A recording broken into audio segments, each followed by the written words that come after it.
മൂന്ന് തരം ആൾക്കാർ. ആ മൂന്ന് തരം ആൾക്കാരെ കുറിച്ചാണ് ഇന്നത്തെ വീഡിയോ.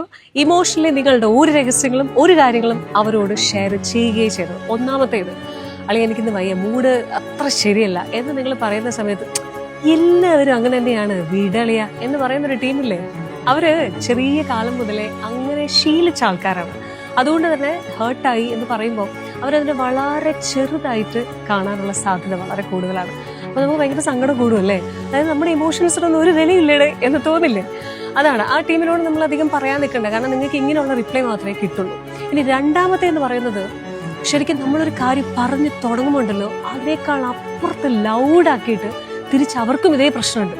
ഞാൻ ഇതിലൂടെയൊക്കെ കടന്നു പോവാണ്, ഞാൻ കടന്നു പോകുന്ന വെച്ച് നോക്കുമ്പോൾ നീ കടന്നു പോകുന്ന സിറ്റുവേഷൻ വളരെ ചെറുതാണ് എന്നങ്ങ് പറഞ്ഞ് നമ്മൾ കടന്നു പോകുന്ന സിറ്റുവേഷന് ഒന്നും അല്ലാതാക്കി തീർക്കും. അപ്പോൾ നമ്മൾ വിചാരിക്കും അതിനെ ചെറുതാക്കി കാണിക്കുമ്പോഴത്തേക്കും നമ്മളൊന്ന് ഓക്കെ ആവാം. അതല്ല, അവർ ലൗഡ് ആവും തോറും അവരുടേതാണ് പ്രശ്നം വലുത്, അല്ലെങ്കിൽ അവരുടെ പ്രശ്നമാണ് ഡ്യൂറേഷൻ കൂടുതൽ എന്നുള്ളതിനെ നമ്മളെ ചെറുതാക്കി കാണിക്കുക, അല്ലെങ്കിൽ നമ്മുടെ ഇമോഷൻസിനെ ചെറുതാക്കി കാണിക്കാൻ ശ്രമിക്കുന്നതാണ്. പക്ഷേ ഏറ്റവും ഡേഞ്ചർ എന്ന് പറയുന്ന ഒരു കാറ്റഗറി ഏതാണെന്നറിയോ?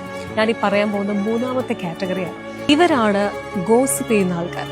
അത് വളരെ കാഷ്വലായിട്ടും യൂഷ്വലായിട്ടും നമ്മൾ പറയുന്ന കാര്യങ്ങളൊക്കെ കേട്ടിരുന്നിട്ട് വളരെ സേഫ് സോണിലാണ്, അല്ലെങ്കിൽ നിങ്ങൾ സേഫ് സ്പേസിലാണ് എന്നൊക്കെ വിചാരിച്ച് നമ്മളെ വിശ്വസിപ്പിച്ച് അവസാനം അവരുടെ കഥയിലെ ഒരു കോൺവെർസേഷൻ മാത്രമാക്കി നമ്മുടെ സ്റ്റോറിയെ മാറ്റും.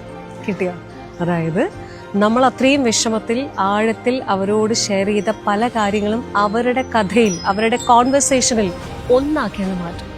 എന്ത് നിസ്സാരാണല്ലേ. അപ്പോൾ ഒരു കാര്യം നിങ്ങൾ ആലോചിക്കുക, മറ്റുള്ളവരുടെ കുറ്റങ്ങൾ പറയുന്ന അതേ ആൾക്കാർ നിങ്ങളുടെ കുറ്റങ്ങൾ അവരോടും പറയും. ക്ലിയർ ആയോ? അതുകൊണ്ട് ഈ മൂന്നാൾക്കാരോട് ഞാൻ എൻ്റെ ഇമോഷൻസ് അങ്ങ് പകർന്നേക്കാം, വലിയൊരു ആശ്വാസം കിട്ടും, ഒരു ചുക്കം കിട്ടത്തില്ല. സൂക്ഷിച്ചും കണ്ടും നിങ്ങളുടെ സങ്കടങ്ങൾ പറയാനായിട്ടുള്ള ഒരിടം തിരഞ്ഞെടുക്കുക. സേഫ് സ്പേസ് ഉണ്ട്. Stay happy and stay khush. Always keep smiling.